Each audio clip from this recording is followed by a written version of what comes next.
Morning folks, it's Monday, spring's in the air, and I had quite a productive week last week one way or another. Have a little reflect on what's been going on.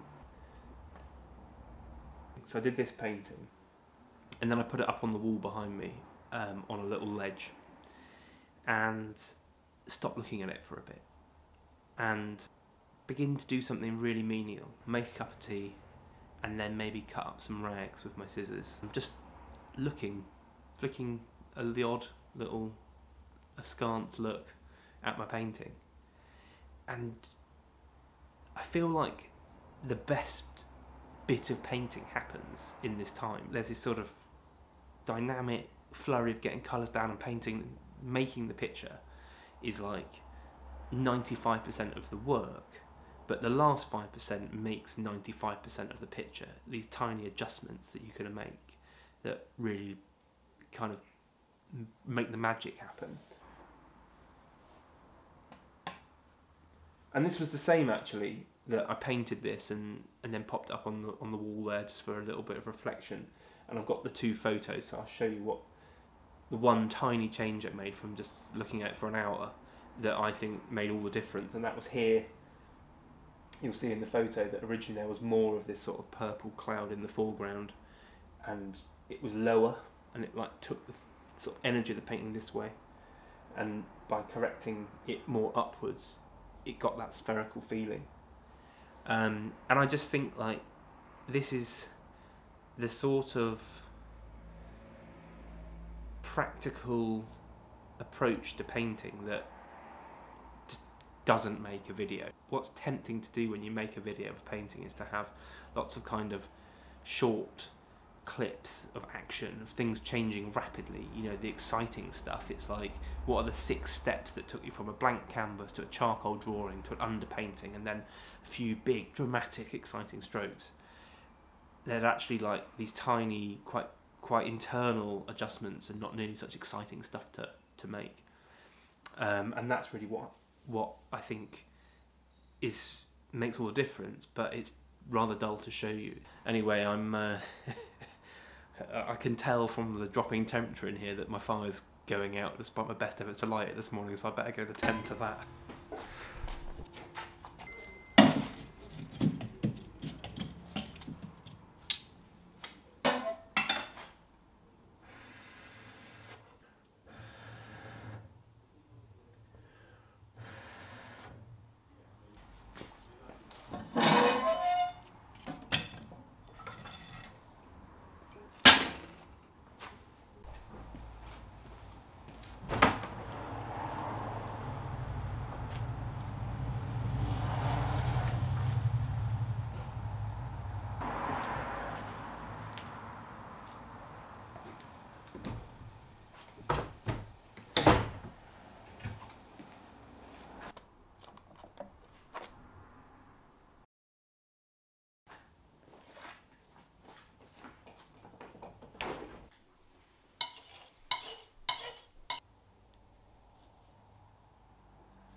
So now I've sort of finished that, and quite honestly, I've got no idea whether I like it or not really. But I think I've reached this point where basically I'm not doing it any good anymore. I'm just fiddling with no clear mission other than just seeing if it looks better. But yeah, to my point earlier, I think now what I have to do is like clear up, make a cup of tea, have a pee, step away from it now, give my eyes a bit of a rest, and just sort of get into kind of like a soft focus where I'm glimpsing it occasionally, and then I can make some little decisions about what it needs. It's not helped today by the fact that actually, as if you can see that,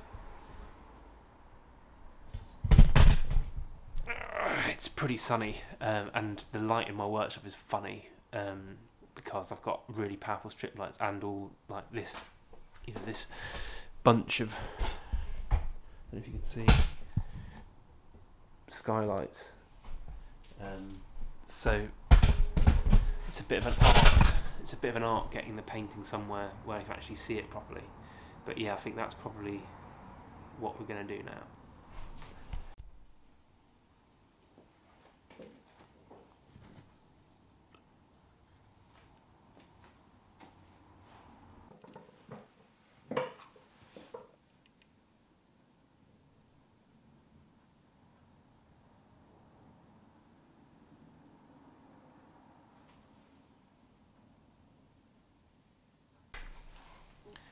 So I've been ogling this for a little while now, and I think there's a little bit more light down one side of the track, so I'm going to scrape away some of my paint and see whether that is a good instinct.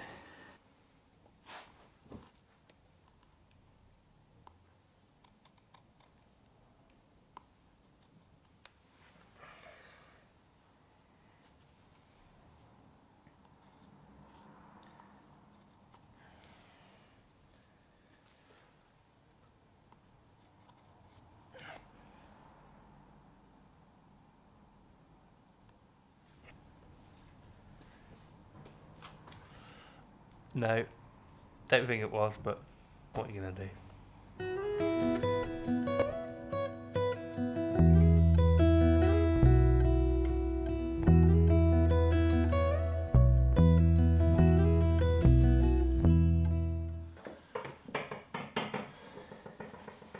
I think what's quite interesting about this is it just goes to show that there's quite a strong relationship between representative painting and abstract painting. Whilst I am trying to paint something and show you a picture of something, I'm representing a track in the snow. Quite quickly I get to this point where the decisions I'm making artistically aren't really about what's there. It's more about how to create these harmonies in paint that work. And I think that this is one of the kind of major leaps forward as a painter, whereas I used to take a picture and try and paint it in a style, but pretty honestly, pretty loyally to what was there.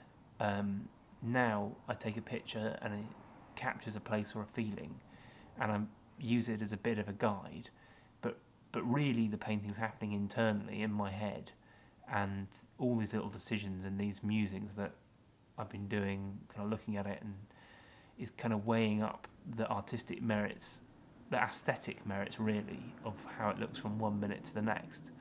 And it goes back to that kind of 1,000 tiny mistakes idea of putting paint down and seeing how it works, and kind of thinking about how one knife mark relates in texture, energy, value, colour, tone to the last one, until we build up a picture that has something to say.